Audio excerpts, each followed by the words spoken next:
시청자 여러분 안녕하십니까. 출발 선곡 투자 후반부 이어갑니다. 온인주입니다. 안녕하세요. 이혜은입니다. 간밤 미증시 다우존스 지수를 제외하고는 하락하면서 혼조세로 마무리했습니다. 글로벌 원샷 함께 확인해 보시죠. 대형주만 그나마 좀 버티는 모습을 보여줬고 나스닥과 S&P 500 지수 모두 낙폭을 키우면서 마무리를 했습니다. 어제 당잠사에서 전해드린 바와 같이 CPI 발표 날과 그 다음 날의 주가의 흐름이 좀 다르게 나타나는 경향성이 최근에 보인다라는 말씀을 드렸는데 역시나 좀 다르게 흘러가는 모습이 확인이 됐고요. FOMC 점도표는 이제 이번 3월 FOMC의 가장 큰 화두가 될 텐데 대부분의 기관에서는 3회 인하를 여전히 점치고 있습니다. 다만 울프리서치의 경우에는 점도표상으로 올 한 해 동안 2회가량의 금리 인하가 이루어질 것으로 확인이 될 것 같다라는 전망을 내놓고 있으니까요. 과연 어느 기관의 예상치가 맞게 될지 한번 지켜보시면 좋겠습니다. 사실 시장은 계속해서 넘어야 될 사안들을 기다리고 있습니다. 내일 PPI가 또 오늘 밤에 발표가 될 예정이고 FOMC 그리고 나아가서 다음 주에 있을 BOJ를 상당히 주시하는 분위기인데 계속해서 일본은행 쪽에서 ETF 매입 축소하겠다 이런 이야기가 나오고 있습니다. 사실 이 이슈는 미국 국채와 여러 가지 시장뿐만이 아니라 아시아 증시 전반에는 굉장히 큰 파장을 미칠 수 있는 이야기이기 때문에 계속해서 주시해 보시면 좋겠고요.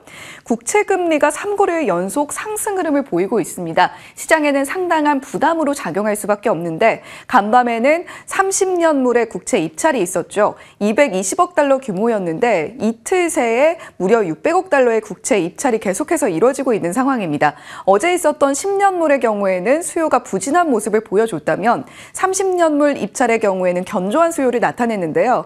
지금 계속해서 국채 입찰이 진행되고 있는 한 주이기 때문에 국채 금리 수익률이 오르는 모습을 볼 수가 있지만 시장에는 상당한 부담으로 작용하면서 하락 압력을 좀 더 키우는 모습을 나타냈습니다.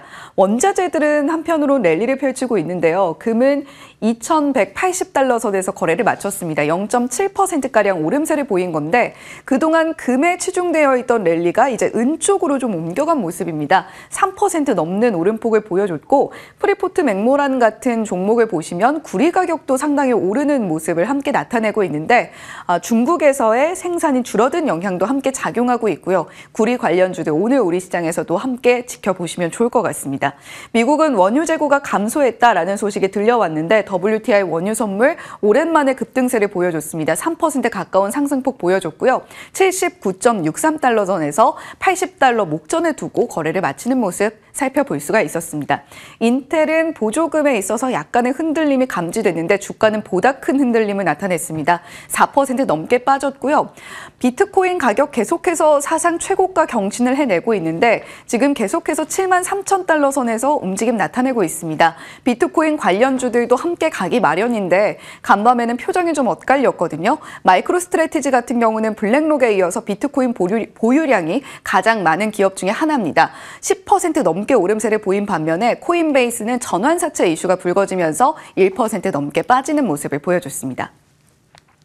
자, 엔비디아를 바라보는 적절한 포지션은 과연 무엇일까요? 일단은 18일로 예정이 되어 있는 GTC 일정을 기다리고 있는데 여러 가지 의견들이 나오고 있습니다. 현재 엔비디아를 가지고 있는 것 자체가 불장난으로 보일 정도로 상당히 엔비디아 주가가 과열됐다라는 입장이 있는 반면에 엔비디아는 계속 갈 것이고 현재가 최고점이 아니다라는 이야기도 함께 나오고 있습니다.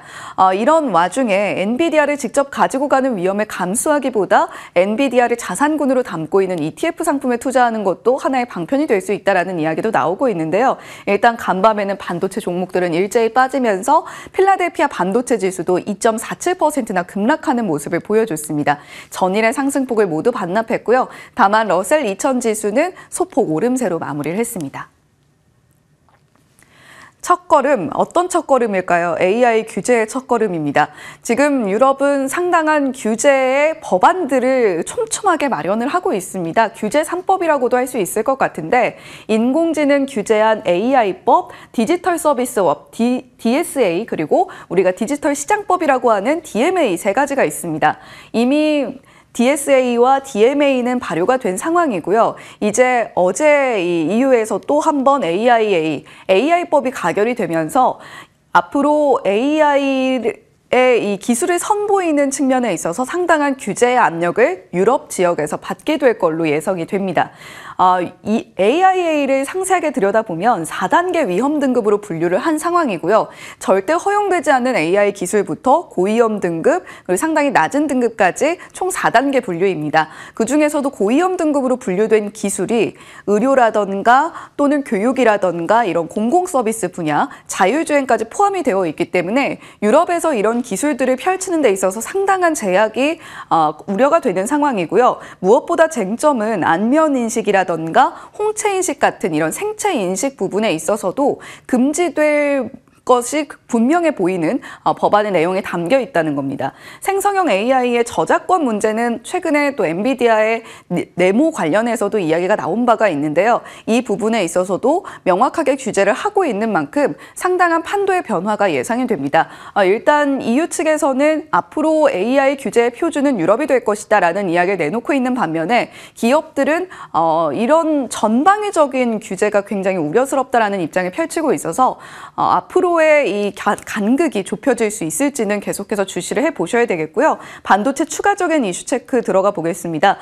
미국 국방부에서 예산 부족을 근거로 해서 인텔의 보조금 25억 달러를 축소하는 모습을 보여줬습니다. 앞으로 우리나라도 보조금 발표가 아마 3월 말쯤에 이루어질 예정인데 이 부분에 있어서 변화가 있을지 계속해서 주시를 해보셔야 되겠고요. 이 배경에는 이미 보조금이 확정이 된 글로벌 파운드리의 로비도 있었다라는 블룸버그 통신에 함께 보도가 나와 있는 상황입니다. TSMC에서는 코스의 생산 증설 계획을 밝힌 상황에서 점차적으로 생산을 늘려나갈 예정이다라는 이슈 있고요. 삼성전자 이슈 주목해 보셔야 되겠습니다.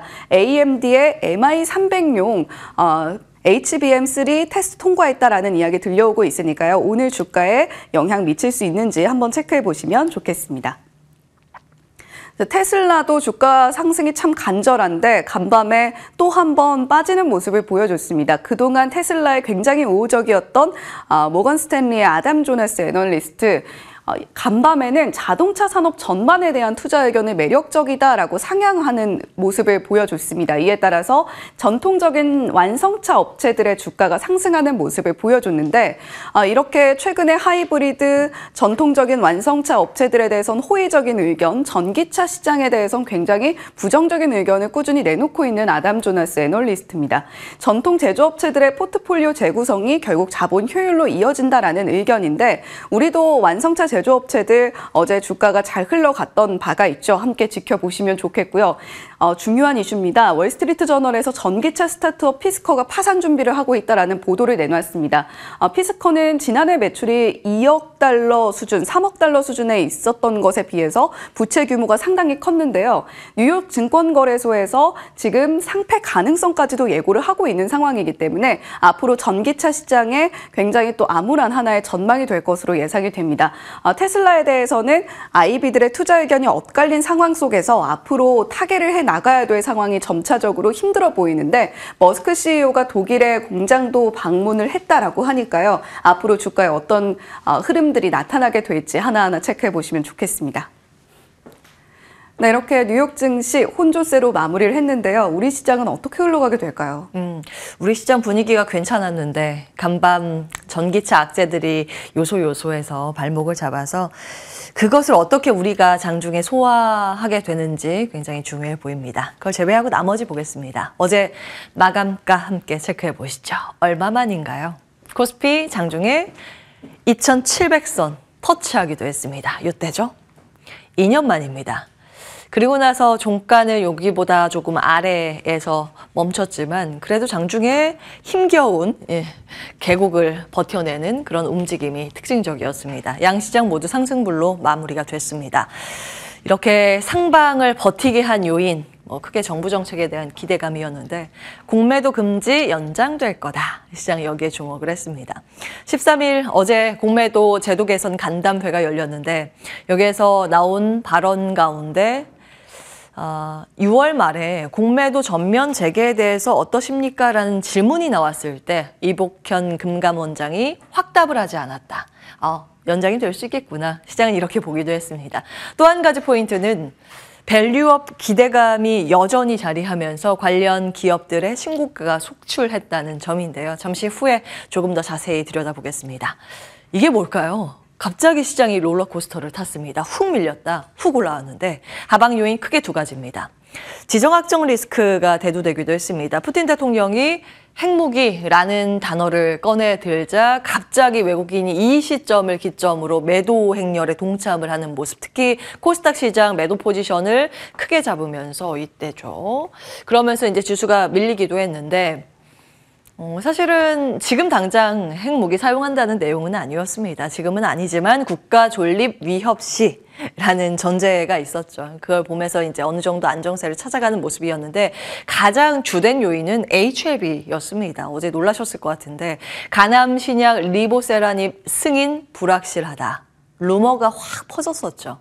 점심 먹고 나오니까 갑자기 루머로 흔들리는 그런 모습이었는데 기업 측에서 굉장히 빠르게 대응을 했습니다.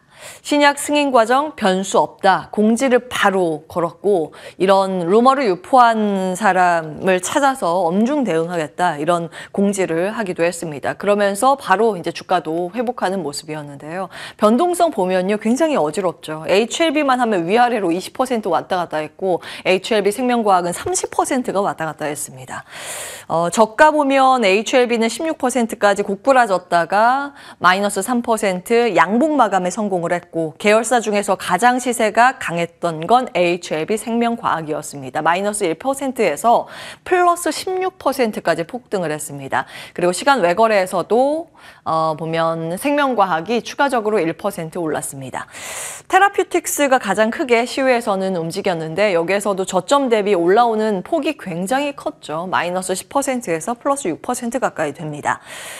시간 외거래에서 이제 이 이슈가 주목을 받았는데 바로 이제 공시를 했습니다. 오늘이죠. 오늘 장 마치고 바로 1시간 동안 IR 하겠다.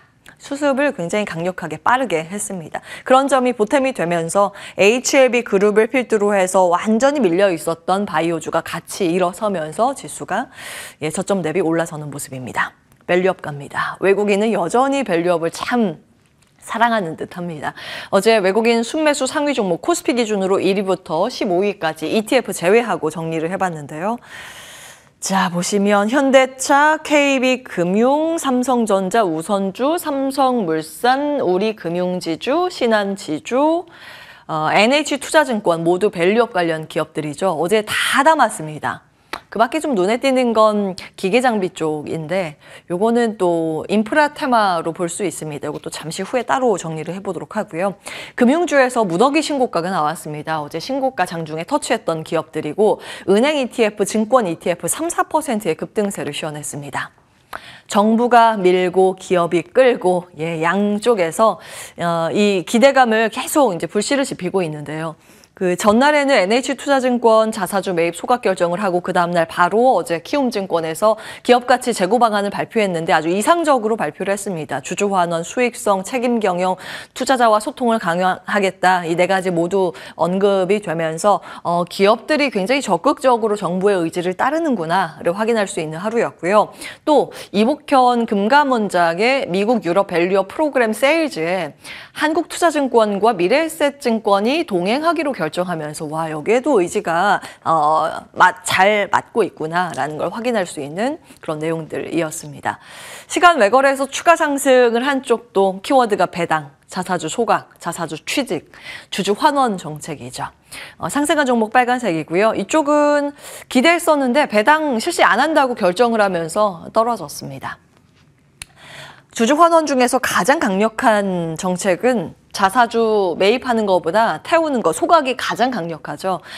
소각 쪽 보면 확실히 금융 쪽 증권사라는 걸 확인해 보실 수 있습니다. 자, 이제 주요 주주총회가 스타트합니다. 15일부터 기아, 삼성물산을 시작으로 삼성전자, 현대차, 포스코홀딩스 주요 기업만 했는데 기업들이 이 밸류업을 어떻게 받아들일 수 있는지 가늠할 수 있는 그 시간에 진입이 됩니다. 그리고 배당 기준일 기준으로 봤을 때 15일부터 주요 기업들 시작을 하는데 처음으로 벚꽃 배당이 시작됩니다. 상장사 배당 기준일 변경 이후에 첫 배당 시즌이 시작된 건데요. 특히 3월 15일부터 4월 5일 때 상장사의 75% 가까이가 다 집중이 돼 있습니다. 그리고 투자 포인트로 볼 수 있을 만한 5% 이상 배당 수익률 기대되는 기업도 정리가 돼 있습니다. 같이 참고해 보시죠. 미라클, 효과 좀 기대했었는데 우리나라만 비켜갔습니다. 어제 오라클 실적 정리를 해드렸고요. 사실 오라클 같은 경우에는 개장 중계하면서 이게 언제적 오라클인가 말씀을 드렸던 것처럼 AI 산업을 가장 늦게 뛰어들었습니다. 클라우드 부문에 굉장히 늦게 뛰어들어서 AI 열풍의 막차에 겨우 올라탔다 이렇게 평가를 받는 기업인데 AI 기술에 대해서 수요가 증가하면서 이번에 실적 가운데 특히 클라우드 부문의 매출이 거의 50% 가까이 폭증을 했습니다. 그 부분에 시장 주목하면서 어제는 미 증시에서도 AI 뜨거운 주가 반응이 있었고 반도체도 같이 올랐잖아요. 그런데 우리 시장에서만 반도체가 전강 후약의 패턴을 그려갔습니다. 대부분 양봉, 윗꼬리 이렇게 달면서 마무리가 됐는데 물론 우리는 하루 일찍 반도체가 환호한 측면도 있겠죠. 그래서 앞으로 관전 포인트 AI 슈퍼 위크에 돌입을 하게 되는데 18일에 엔비디아 개발자 회의 GTC 일정 꼭 보셔야겠고요. 빠졌네요. 20일에는 마이크론 실적 발표 예정이 돼 있고 21일에는 마이크로소프트 디지털 행사 예상입니다. 여기에서 AI PC 서피스 신제품 공개 가능성이 계속 외신을 통해서 전해지고 있습니다. 이것도 AI에서 굉장히 큰 이슈라는 점 참고해 보셔야겠습니다. 어제 주도주가 쉬니 소외주가 반등을 했죠. 대표적으로 인프라 쪽, 여기서부터 여기까지죠. 전력 설비, 우크라이나 재건 테마, 원자력, 이 두 섹터의 외국인의 순매수가 유입되기도 했습니다. 그리고 쉬었던 피부 미용과 로봇 테마, 로봇 이야기 잠시 후에 조금 더 자세히 해보겠습니다. 자, 보시면 전력 설비는 변압기와 전선이 같이 움직이는 모습입니다. 뭐 알고 계시겠지만 AI 성장을 하면서 전력이 굉장히 많이 더 필요하다라는 부분.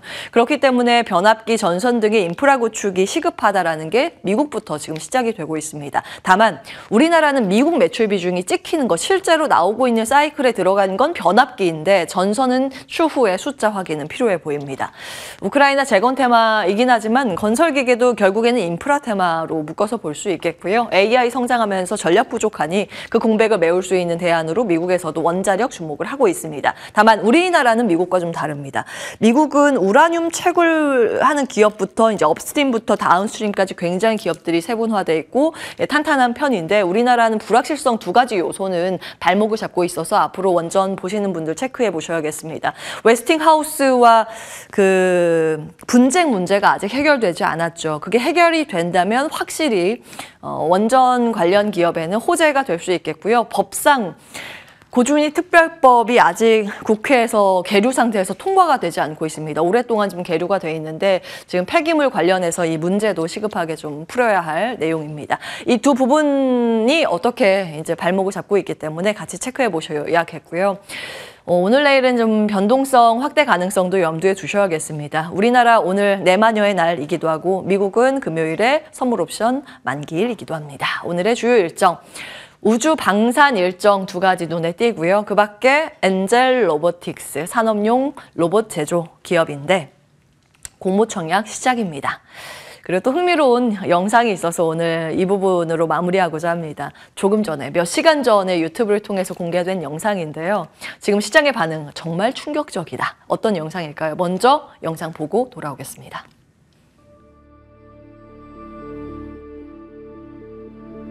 Hey, Figure One, what do you see right now? I see a red apple on a plate in the center of the table, a drying rack with cups and a plate, and you standing nearby with your hand on the table. Great, can I have something to eat? Sure thing.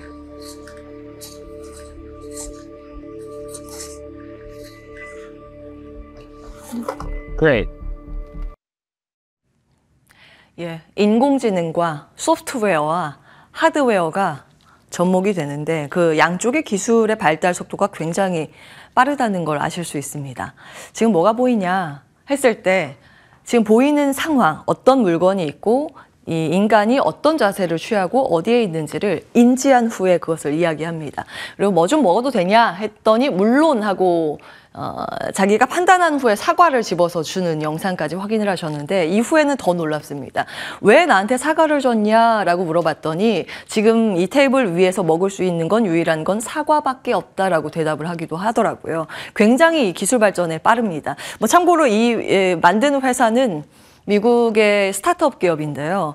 오픈 AI하고 피규어라는 회사가 협업을 해서 로봇을 만들어서 공개를 조금 전에 한 겁니다. 근데 이 회사는 이미 빅테크 기업들에게 대규모 자금을 유치받은 바 있습니다. 오픈 AI뿐만이 아니라 마이크로소프트, 엔비디아, 아마존, 인텔 모두 시리즈 B에 투자를 한 바가 있고요. 보시면 굉장히 많은 기업들이 이렇게 로봇에 투자를 하고 있고 돈의 흐름이 이쪽으로 흘러가고 있음을 확인해 보실 수 있습니다. 기술의 발전이 굉장히 빠른데 이런 기술 발전이 우리 사회와 산업에 어떤 영향을 주게 될지 굉장히 궁금해지는 지점입니다. 당잠사였습니다.